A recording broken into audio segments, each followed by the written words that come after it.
Second exercise 2.1 त्याच्यातला question number 6. पहा question number 6 वाचून दाखवतो. If a line y is equal to 4x minus 5 touches the curve y square is equal to ax cube plus b at point 2,3 then find a and b. a आणि b ची किंमत काढायची. ही line touch होते ह्या कर्वला, याचा अर्थ ही line त्या कर्वसाठी tangent आहे. पहा solution. Equation of the curve is y square is equal to ax cube plus b. त्याला डिफरन्शिएट केला आपण with respect to x.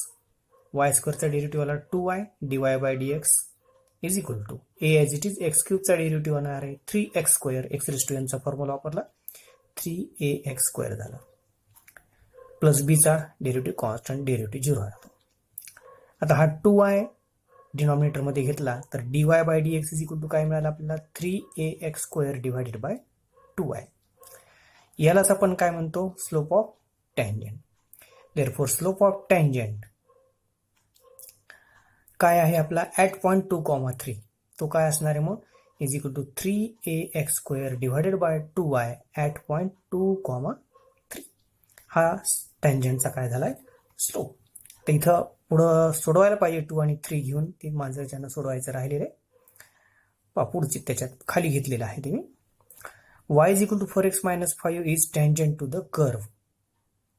He line touch होते, याचा अर्थ ती त्या कर्वला काय आहे टँजंट आहे, हॅव्हिंग स्लोप 4. आता ह्या लाईनचा स्लोप 4च कशामुळं, कारण की ही line y is equal to mx plus c ह्या टाईपमध्ये आहे. आपण 11th ला पाहिलेले y is equal to mx plus c मध्ये m काय असतो त्या लाईनचा स्लोप, म्हणजे इथं काय आहे 4. मग ह्या लाईनचा स्लोप 4 आणि ही टँजंटच आहे, आणि ही जे टँजंट आहे त्याचा जो स्लोप आपण जी टँजंट काढलेली होती त्याचा स्लोप, हे दोन्ही स्लोप कसे असायला पाहिजे सेम असले पाहिजे, एकाच टँजंटची ती स्लोप्स आहेत. मग हा जो स्लोप आहे ही जी स्टेप आहे ती इथं सोडवायला पाहिजे होती, ती तुम्ही करून घेऊ शकता तसं त्यावेळेस. पहा 3a x ची किंमत 2 आहे 2 स्क्वेअर डिवायडेड बाय 2y म्हणजे 2 into 3 is equal to 4. 2 square झालं 4 इंटू 3 झाले 12 अपॉन 6 म्हणजे 12a अपॉन 6 म्हणजे 2a इज इक्वल टू 4 आलं. याच्यावरून a इज इक्वल टू काय येणार आहे 2. आता a ची किंमत 2 मिळाली आपल्याला. Okay. Since the point lies on the curve, परंतु हा जो दिलेला पॉइंट आहे तुमचा 2, तो कशावर आहे त्या कर्ववर आहे. म्हणजे x ची किंमत 2, y ची किंमत 3 आणि a ची किंमत आलेली 2. ह्या तिन्ही गोष्टी तुम्हाला त्या कर्वच्या इक्वेशनमध्ये मांडता येतील. आपलं कर्वचं इक्वेशन होतं y square is equal to 2x cube plus b. y square म्हणजे 3 square is equal to 2. a square म्हणजे a ची व्हॅल्यू 2 आलेली आहे, सॉरी a क्यूब म्हणजे 2 चा क्यूब प्लस b. हे नाही 9, हा स्क्वेअर 9 झाला. हे a ची व्हॅल्यू 2 आहे आणि x ची 2 क्यूब आहे, हे नीट लक्षात घ्या. ax क्यूब आहे इथं, a ची व्हॅल्यू 2 आहे आणि x ची पण व्हॅल्यू 2 आहे, म्हणून हे 2 क्यूब आहे. तर 9 स्क्वेअर सॉरी 3 स्क्वेअर झाला 9, 2 क्यूब आला 8 म्हणजे 2 इंटू 8 आलं प्लस b. 2 इंटू 8 झाले 16. Therefore b is equal to 9 minus 16 झाले 16 तिकडे गेले ते. 9 मायनस 16 म्हणजे काय झालं -7. त्याच्यावरून a is equal to 2 and b is equal to -7. एकदम सोपा प्रॉब्लेम आहे.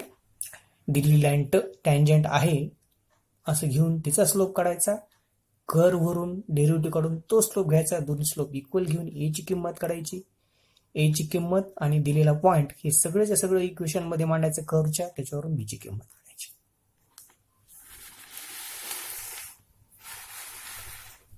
पहा 7 नंबरचा प्रश्न त्याच्यातला.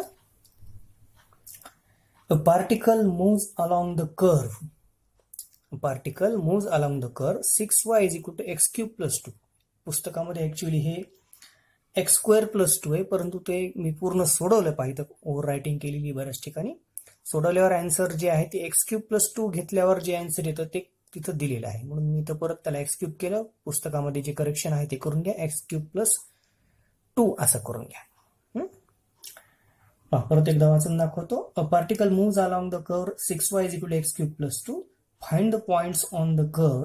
परत पॉइंटचे काढायचे coordinates at which y coordinate is changing 8 times as fast as x coordinate. पहा इथं शॉर्टमध्ये लिहिले मी कर आणि y coordinate changing 8 times x coordinate असं एवढंच लिहिले. आता तो जो पॉइंट आपल्याला काढायचा आहे त्याला आपण x1 y1 त्याचे कॉर्डिनेट्स कन्सिडर केले. Let p x1 y1 be any point on the curve 6y = x³ + 2. पहा its y coordinate is changing 8 times as fast as x coordinate हे आपल्याला दिले आहे. आता हे चेंजिंग होतं याचा अर्थ काय, जो कर्व असतो किंवा आपल्याला जे डेरिव्हेटिव्ह काढत असतो आपण तो विथ रिस्पेक्ट टू इथं काय घ्यायचा असतो टी, कारण की ते ऍट टाइम टी असतं. म्हणजे dy/dt y कॉर्डिनेट चेंजेस झाला याचा अर्थ dy/dt at px1y1 = 8 × dx/dt at px1y1. म्हणजे हा y कॉर्डिनेट हा 8 टाइम्स x कॉर्डिनेटनं चेंजिंग होतोय. परत मी ह्याला नंबर 2 देऊन टाकलाय. जो कर्व होता त्याला एक नंबर दिलाय. एक नंबरचं जे इक्वेशन आहे आपलं आता म्हणजे कर्वचं इक्वेशन त्याला विथ रिस्पेक्ट टू टी न डेरिव्हेटिव्ह केलेलं आहे. आपण नेहमी एक्स न करतो जाणून टी न करतोय. 6 ॲज इट इज वायचा derivative with respect to t dy/dt = x³ चा डेरिव्हेटिव्ह पहिल्यांदा x⁻n च्या फॉर्म्युल्यानं 3x² आला आणि x चा derivative with respect to T झाला dx/dt. 2 कॉन्स्टंट आहे त्याच्यामुळे त्याचा डेरिव्हेटिव्ह आला 0. पहा देअरफॉर आता आपल्याला काय दिलेलं आहे, तो जो पॉइंट आहे तो एक्स, हा जो काय तुमचा इथं डेरिव्हेटिव्ह आलेला आहे आणि ही पूर्ण जो डेरिव्हेटिव्ह आलाय हा ऍट x1 y1 जर घेतला तर ह्या y ला y1 x ला x1 असं चेंज करावं लागेल आपल्याला. Therefore 6 × dy/dt at x1 y1 = 3x1². x चा काय झाला x1² झाला आणि इथं पॉइंट लिहिलाय म्हणून मी इथं y1 करायची गरज नाही. Into dx/dt at x1 y1. परंतु dy/dt ऍट x1 y1 म्हणजेच काय आपल्याजवळ इक्वेशन नंबर 2 मधून 8 × dx/dt ऍट x1 y1 आहे. म्हणजे हा 6 ॲज इट इज ह्या dy/dt ऍट x1 y1 ची किंमत आहे 8 × dx/dt ऍट x1 y1 = हा 3x1² as it is into dx/dt at x1 y1. मग हे dx/dt आणि इकडचे दोन्ही कॅन्सल झाले. हे 6 × 8 राहिलं = 3x1² आलं इकडं. हे 3 पुन्हा इकडे डिनॉमिनेटर मध्ये आले म्हणजे x1² झाले 6 × 8/3 ते झालं 16 आहे की नाही. 6/48/3 16. याच्यावरून x1 ची व्हॅल्यू काय आली ±4 16 ची स्क्वेअर रूट आला. आता since the point lies on the curve मग x1 ची किंमत एकदा 4 घ्या आणि एकदा -1. x1 जर 4 घेतला तर आपला कर्व काय आहे 6y = x³ + 2 असा आहे. म्हणजे x1 जर 4 घेतलं तर त्यावेळेस आपल्याला y करावं लागेल y1 म्हणजे 6y1 = 4³ + 2. 4³ झाले 64 + 2 म्हणजे 66 झालं. म्हणजेच y1 ची व्हॅल्यू आली मग ह्या 66 ला 6 न डिवाइड करावं लागेल. हे =66 लिहिलेले आहेत म्हणजे 6y1 = 66 आलं. याच्यावरून y1 ची व्हॅल्यू आली मग 66/6 दॅट इज 11 11×6=66. आता x1 = -4 घ्या. x1 ची जर व्हॅल्यू -4 घेतली तर पुन्हा हा 6y1 तसाच राहील +4 च्या ठिकाणी काय आला आता -4³ + 2. निगेटिव्हचा क्यूब हा निगेटिव्हच असतो म्हणजे हे झाले -64 -64 + 2 म्हणजे झाले -62. त्याच्यावरून 6y1 = -62 झालं म्हणून y1 = काय आलं मग -62/6. 2 न जर डिवाइड केलं तर हे -31/3. मग 2 कॉर्डिनेट मिळाले. एक 4 असताना आपल्याला 11 आला म्हणजे 4 11 एक कॉर्डिनेट तयार झाला आणि -4 असताना -31/3 हा दुसरा कॉर्डिनेट झाला. Therefore the points are 4 11 and -4 31/3. ते झालं 7वं. अजून एक आहे 8वं. अजून दाखवतो. A spherical soap bubble is expanding so that its radius is increasing at the rate of 0.02 cm/s. Radius त्याची वाढायला लागलेली आहे त्या गतीनं. At what rate is the surface area is increasing when its radius is 5 cm? आपल्याला dr/dt म्हणजे radius ह्याच्यानं वाढते असं दिलेलं आहे आणि ds/dt काढायचा हा प्रॉब्लेम आहे. आता पहा स्फेरिकल बबल असं म्हणलेलं आहे, म्हणजे सोप बबल. आपण फुग्यांचं लहानपणी करतो आपण तसा सोप बबल. तो स्फेरिकल म्हणजे गोटीच्या आकारात असतो. त्याची radius, let r be the radius, s म्हणजे surface area of the bubble at time t. हे आपण कन्सिडर केलं. Let r be the radius and capital s be the surface area of the bubble at time t. ह्याच्यात काय काय दिले तुम्हाला? D r by d t is equal to 0.02 centimetre per second आणि r किती दिलेली आहे? 5 सेंटीमीटर आहे की नाही.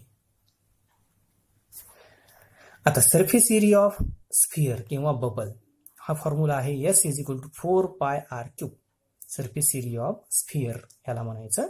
फक्त इथं S is equal to 4 pi R square एवढंच लिहायचं. ते सरफेस एरिया ऑफ स्फिअर वगैरे किंवा सरफेस एरिया ऑफ बबल वगैरे काही लिहायची गरज नाही. डिफरन्शिएट करायचं याला विथ रिस्पेक्टिव्ह टी. एसला डिफरन्शिएट केलं तर डीएस बाय डी टी आलं. 4 पाय कॉन्स्टंट तसाच आहे. आर स्क्वेअरचा derivative x raise to n न काढला तर 2r आला. आरचा derivative chain rule with respective t म्हणजे d r by d t आला. आता ह्या सगळ्याच व्हॅल्यू माहिती पहा. 4 पाय हे 4 दुनी 8 करून टाकलं मी. 4 इंटू 2 8 पाय केलं. आरची व्हॅल्यू 5 लिहिली आणि डी आर बाय डी टीची व्हॅल्यू आपल्याजवळ 0.02 आहे ती पण लिहिली.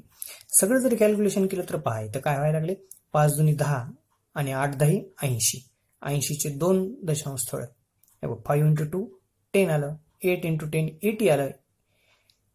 2 डेसिमल्स बॅक जर घेतलं तुम्ही तर इज इक्वल टू 0.8 पाय आलं. आता हे 0.8 पाय म्हणजे काय? डीएस बाय डी टी म्हणजे सरफेस एरिया ह्याच्यानं काय व्हायला लागलेला आहे? वाढायला लागला या गतीनं. तेच लिहायचं answer. Therefore the surface area of the soap bubble increasing at the rate of 0.8 पाय सेंटीमीटर पर सेकंड. ह्या गतीनं तो सरफेस एरिया बबलचा काय वाढतो? वाढतो. ठीक आहे. आपण इथं हा थांबू. पुढचा तर